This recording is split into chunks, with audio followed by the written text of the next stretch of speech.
gudoomiye ku-xigeenka maamulka iyo maaliyadda gobolka Banaadir Ibraahim Cumar Mahadalle waxa uu kormeer ku tagay qaar ka mid ah 17 degme gobolka Banaadir isla markaana waxa uu kurgalay qaabka ay degmooyinka u bixiyaan canshuuraha maadaama sanadkan lagu guda jiro yahay 2020 waxa uu kormeerkiisa ugu horeeyay ku bilaabay degmada Warta Nabadda halkaas oo kula kulmay ciyaartooy isugu jirta ajaanib iyo Soomaali isla markaana waxa uu xuseen ciyaartooyda ay yihiin kuwa muhiim ah ciyaartuna ay muujinayso nabadda dalka ka jirta waxaana uu rajeeyay guul from every coast from Ghana from Kampala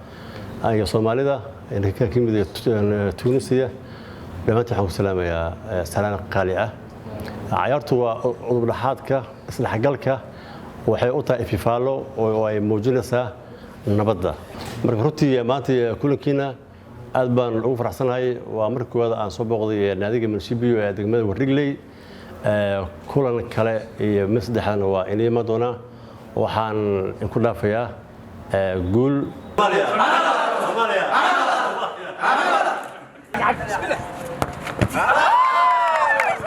intaas kadib waxa uu sii aaday degmada Hodan oo kamid ah 17 degme gobolka Banaadir waxaana uu kormeer ku sameeyay qaybaha ay degmadu ka kooban tahay maadaama mar dhow dib u dayactir lagu sameeyay iyadoo kal hore ay qarxiyeen dagaalamayaasha al-shabaab waxa uu kulan la qaatay mas'uuliyiinta degmada iyo haweenka kuwaas oo qaarkood uu kala sheekaystay xaaladaha ay ku shaqeeyaan gudoomiyaha degmada ayaa ka warbixiyay howlaha degmada halka ay marayaan haday tahay adeegyada kala duwan canshuuraha waqtiyada fasaxyada iyo wixii la xiriiro dhamaan daftarkan waxyaabaha isweydiinaha oo xafiisyada hadda wax badan naga maqan oo aan gobolka u doonano wali gudoomiye ku-xigeenka maamulka iyo maaliyadda gobolka Banaadir oo dhankiisa mar kala hadlay ayaa digniin adag u diray ganacsatada qaybaheeda kala duwan waxaana ugu baaqay inay canshuurta bixiyaan cidii aan bixin waxa laga qaadayaa ayuu yiri talaabo sharciga waafaqsan taasoo ku mutaysan kara xabsi anagoo ka amba qaadayno isticmaalka iyo hubinta tayanta shaqaalaha soo xareeya canshuurta inay si laba jibaaraan ayaan faraynaa waxaan rabaa inaan meeshaan baaq aan ugu jeediyo ganacsatada Soomaaliyeed ee ku nool gobolka Banaadir waxa qasab ah oo waajib ah canshuurta inay bixiyaan marka koowaad waxa laga sheegayaa mikrofoonka waxa la leeyahay canshuurta bixiya marka labaad waxa loo dirayaa waraaq ogeysiina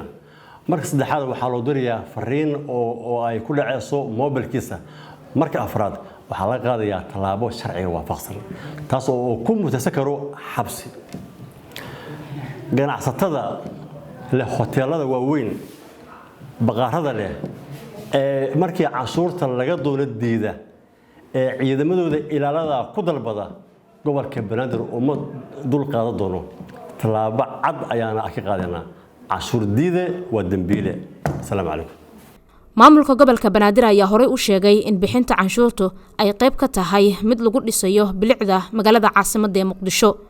Faadumo Cabduqaadir Xasan TV-ga Shabeelle Muqdisho